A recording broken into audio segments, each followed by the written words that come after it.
El negocio del sueño. Sobresalgo por mi buen dormir, dice Freud en la interpretación de los sueños. No todo el mundo tiene esa suerte. Al menos una de cada 3 personas adultas se queja de falta de sueño y la prescripción de somníferos ha aumentado espectacularmente en las últimas décadas. Las clínicas del sueño, otrora rareza, son ahora un departamento en la mayoría de los grandes hospitales y en Estados Unidos podemos encontrarlas incluso en centros comerciales y balnearios. La gente se toma pastillas no solo para dormir, sino también para mantenerse despierta al día siguiente. Igual que muchos de nosotros recurrimos al café y a las bebidas energéticas para mantenernos activos de manera artificial durante nuestras horas de vigilia. Si antaño se consideraba un estado natural, hoy el sueño se ha convertido en un producto de consumo, algo que debemos pugnar para adquirir y que nunca estamos totalmente seguros de poseer. Casi todos los días hay periódicos, sitios web y programas de televisión que destacan alguna noticia sobre el sueño. ¿Cuánta cantidad de él necesitamos? ¿Qué ocurrirá si no dormimos lo suficiente? ¿Cuánto pierde la economía porque sus trabajadores están cansados? Expertos en el sueño difunden sus consejos y opiniones como si hubieran dado una especie de nueva piedra filosofal. Aspectos básicos en la condición humana misma, como la ansiedad, la tristeza y el fracaso, se presentan así como consecuencias directas de una falta de un sueño reparador. En vez de ver el insomnio, por ejemplo, como el resultado de un estado depresivo, se invierte la flecha casual. Estamos deprimidos porque no hemos dormido. Datos y detalles sobre el sueño se conocen desde hace más de 100 años. Se comercializan hoy en día como si fueran el producto de las más innovadoras investigaciones. La conexión entre el sueño y la memoria ya se había estudiado con detenimiento en el siglo XX. Pero esas teorías de antaño vuelven ahora con fuerza como si alguien acabara de descubrirlas. Sin duda este nuevo entusiasmo en torno a la ciencia del sueño se irá diluyendo con el tiempo. Pero es necesario que nos preguntemos por qué se está produciendo ahora. ¿Acaso estamos tan desesperados por hallar una explicación universal de nuestros males que hemos optado por recurrir, la única parte de vida humana que sabemos que no puede darnos réplica ni rebatirnos? ¿O es que se está propagando una epidemia nueva de problemas de sueño, producto de esta era digital que vivimos? Incluso a la hora de dormir, se nos continúan acumulando los correos electrónicos, los mensajes de móvil y las publicaciones en redes sociales, como si el mundo exterior demandara de nosotros una atención sin límite. Muchas personas miran sus teléfonos antes de acostarse, e incluso durante el sueño y vuelven a consultarlos nada más despertarse. La ciencia del sueño nos dice que la luz azul de nuestras pantallas interfiere en el proceso de dormirnos, pero seguramente son las demandas mismas de atención de todos esos mensajes las que tienen un mayor efecto. No nos dan tregua. Continuamente se nos dicen cosas, se nos muestran cosas, se nos preguntan cosas, se nos obliga a hacer cosas, se nos recuerda la que no hemos oído, visto, respondido o hecho. Es como si nosotros mismos hubiéramos incorporado el modo sueño de nuestros teléfonos, que no deja de ser una manera de que sigan conectados, y ya no fuéramos capaces de desconectar nunca. ¿Significa esto hoy que es más urgente nunca hacer precisamente eso o desconectarnos? Pues aquí está lo irónico del caso. Por si no sufriéramos bastante por el hecho de no poder detener tan incansable cadena de demandas. El sueño no ha hecho sino añadirse a esa lista. Es como si quien diera una bombilla a la orden de apagarse fuera la corriente eléctrica misma que la está recorriendo en ese momento.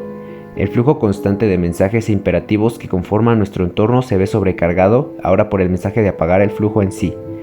Si los balnearios y los centros de bienestar eran en tiempos el destino al que las personas privilegiadas debían ir para hallar la paz y el sosiego, hoy es el sueño mismo el que se comercializa como retiro individual de cada uno de nosotros.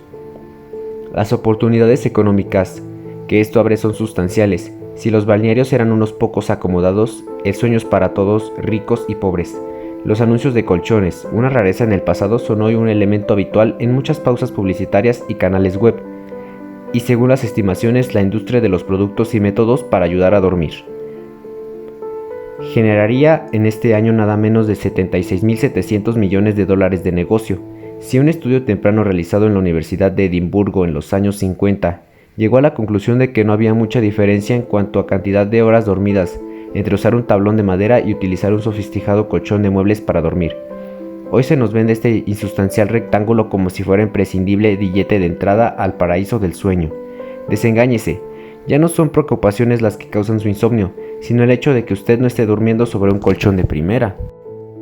Esta pujanza de la industria de los colchones ha sido posible gracias a la poderosa presión a la que se nos somete para que durmamos del modo correcto. Del mismo modo que los medios nos dicen constantemente qué debemos comer y qué ejercicio debemos hacer, ahora también nos dan instrucciones sobre cómo y cuándo debemos dormir y cuanto más se difunden esas normas, mayor es la tendencia a ver como trastorno o enfermedad cualquier desviación de las mismas. Si décadas atrás apenas se conocía un reducido número de posibles trastornos del sueño, hoy son ya más de 70 y a más trastornos, más remedios, más expertos y más ingresos.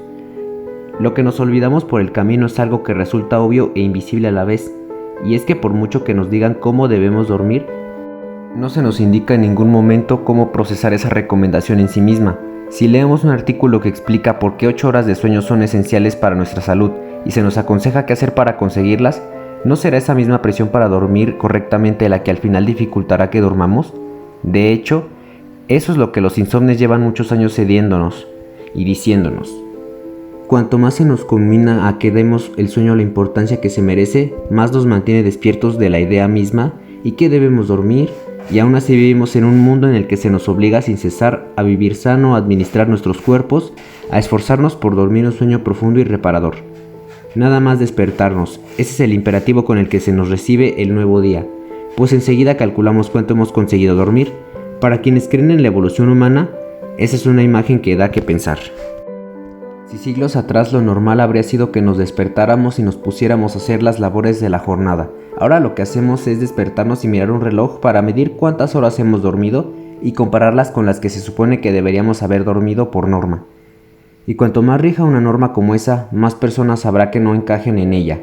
La diversidad que se supone que debemos exaltar en todos los demás ámbitos se suprime en este, pues enseguida convertimos en trastorno cualquier variación de nuestra cantidad y o calidad de sueño. Muchas personas se despiertan así con sensación de fracaso y empiezan el día valorando por dentro que no han hecho bien la primera labor de esa jornada y preocupándose por cómo eso los afectará para el resto. El cálculo diferencial entre remordimientos y motivos para la redención que el nuevo discurso sobre la salud genera guarda un asombro parecido con el papel que la Iglesia desempeñó en su día. Del mismo modo que los preceptos eclesiastes tenían un impacto directo en los modos de vida y modelaban tanto la psique como el físico en sus códigos de conducta y de valoración, también hoy cambiamos nuestro modo de vivir y pensamos con arreglo a lo que aprendemos de la biomedicina, que es el sistema de creencias dominante en el mundo occidental. Cuánta fruta comemos, cuánto ejercicio hacemos y cómo dormimos son factores que se ven influenciados en buena medida por este discurso. Y donde la Iglesia contaba pecados y transgresiones, nosotros contamos piezas de fruta, largos de piscina, pasos y largas horas de sueño. Igual que los teólogos debatían interminablemente sobre la validez de sus cuantificaciones espirituales, hoy se redefinen con frecuencia los umbrales mínimos adecuados que ingesta de vitaminas o de fruta, de horas de sueño, de niveles de colesterol y también de presión sanguínea, aun suponiendo que muchos de esos cambios sean válidos y correctos. ¿Acaso no delatan un básico de definir el cuerpo mediante cifras o de contar un número claro y directo con el que trazar una línea divisora entre la salud y la enfermedad, entre lo que está bien y lo que está mal? Se supone así que aplicando números al cuerpo humano se confiere veracidad a lo que se dice, aun cuando se diga lo que se diga, sea siempre cuando cuestionando o revisando más adelante. Tras años oyendo que debíamos comer 5 raciones de fruta y hortalizas al día, nuevos estudios afirmaron que esa cifra debía elevarse en realidad a 10, pero la diferencia entre 5 y 10 es mucha, y aún así ni las revisiones de semejante magnitud hacen apenas la mella en la fe y que la gente de la ciencia moderna. Por mucho que la historia tanto de la ciencia como de la medicina esté llena de modificaciones radicales de cálculos previos, desde la edad del universo hasta la cantidad de la materia oscura que hay en él, pasando por la proporción relativa entre glías y neuronas. Datos de todos ellos que se han incrementado con el tiempo, a más del doble de los calculados inicialmente. Imaginémonos que los científicos del sueño nos dijeran un día que 8 horas no son suficientes y que en realidad necesitamos dormir 16 horas cada noche. 8 es, sin duda, una cifra mágica. Es un elegante divisor de 24 hace siglos que se relaciona con el sueño, pues ya recomendaban Maimónides y Alfredo el Grande. Por ejemplo, el famoso reloj de vela, este último dividía un día en un tercio para la lectura, la escritura y el rezo, un tercio para los asuntos del reino y un tercio para la refacción del cuerpo. Pero tal como escribió un médico del siglo XV, los antiguos doctores decían que 8 horas de sueño en verano y 9 en invierno son suficientes para cualquier hombre, pero yo opino que el dormir debe tomarse según sea la naturaleza de cada uno. Siempre se ha admitido la existencia de una variación entre individuos, pero solo en época más reciente han pasado nuestras preocupaciones a estar influidas y acentuadas por la norma numérica. No solo se nos dice que debemos dormir 8 horas, sino que ese número mágico es el que invoca actualmente para vendernos las mismísimas camas en las que dormimos. Tal como explica el periodista escritor John Noadem, si los colchones eran antiguamente unos anónimos rectángulos blancos, hoy se han convertido en máquinas de salud y bienestar holísticos. Nadie se preocupaba de cambiar periódicamente esos pesados armastotes y sin embargo ahora no hacen más que presionarnos para que los sustituyamos. Cada 8 años, la asociación de ese número con campaña comercial se basa, posiblemente en la misma clase de condicionamiento que con probabilidad interviene en el propio proceso de dormirse. Igual que prepararnos para irnos a la cama porque estamos cansados, puede significar que nos cansemos porque nos estamos preparando para acostarnos. También el número representa una noche de sueño. Se convierte también en el símbolo del momento correcto para comprarnos un colchón nuevo. Esta forma de condicionamiento es tan metódicamente rentabilizada por el mercado como mágicamente ignorada por gran parte de la actual ciencia de sueño. Diversos libros y artículos académicos explican, por ejemplo, el efecto obstructivo del alcohol y afirman que el hábito de beber antes de acostarse, más que garantizar un buen sueño esa noche, lo dificulta. Pero, ¿y la asociación del bebedor o la bebedora establece entre la bebida y el dormir? El efecto de ese condicionamiento, que puede ser bastante sólido, es ignorado por completo, aun cuando la misma ciencia del sueño puede propugnar a su vez terapias cognitivas contra el insomnio, que se basan precisamente en un proceso de condicionamiento. Esas terapias ayudan a muchas personas a implicar y asociar ciertos patrones de comportamiento con el hecho de irse a dormir. Curiosamente, si los libros sobre higiene de los años 50 del siglo XX proclamaban que todas las personas necesitan dormir 8 horas diarias, en publicaciones de divulgación científica la década siguiente, la de los 60, eso se consideraba ya una falacia, por usar la expresión literal del investigador del sueño William Dement, y era blanco de numerosas burlas.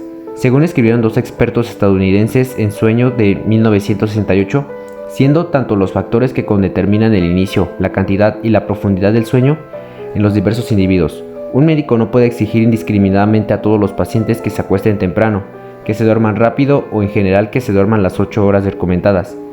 A relajataba y luego traslade esas expectativas a un régimen terapéutico rutinario.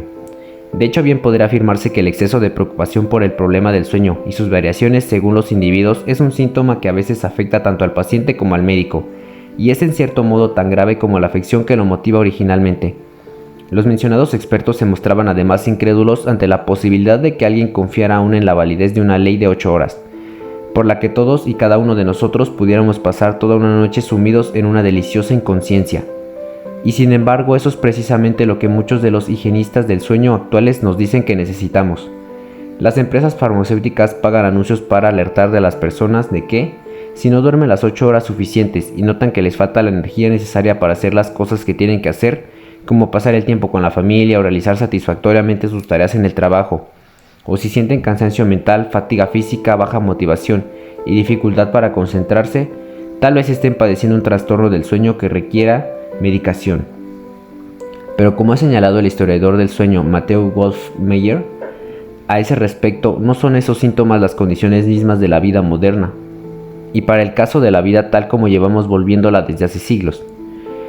Y cuando un anuncio de un fabricante de colchones empieza preguntando a los espectadores si les cuesta concentrarse durante el día, si tienen problemas para recordar cosas y si usan muchos tópicos al hablar, en vez de hacernos ver que todo eso es consecuencia de las presiones de la vida moderna y de los rasgos de desplazamientos al trabajo y de la insoportable exigencia de mantener una imagen positiva durante toda la jornada laboral, lo que nos termina diciendo es que eso no son más que síntomas de que dormimos sobre un mal colchón.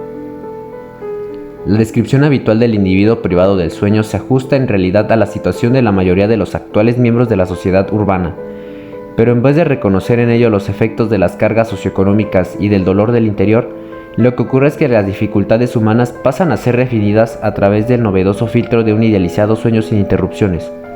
Cuando olvidamos o fallamos, es porque no nos despertamos sintiéndonos contentos y reparados tras haber dormido genial. Uno de los más célebres relatos sobre el olvido es aquel que cuenta que el rey Alfredo, huyendo de los vikingos, se refugió en el hogar de una campesina pobre.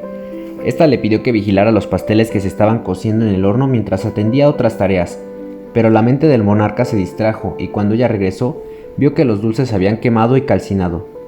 ¿Cuánto tardaría una higienista del sueño en diagnosticar que la desatención del distraído del rey se debió en realidad a un problema de privación de sueño por no haber dormido las 8 horas recomendadas por el propio higienista. Si hubiera dormido bien, habría rendido más y habría privado a la Inglaterra del legado de aquellos pasteles quemados que todavía estamos intentando subsanar mediante tradicionales concursos de horneado o bake-offs.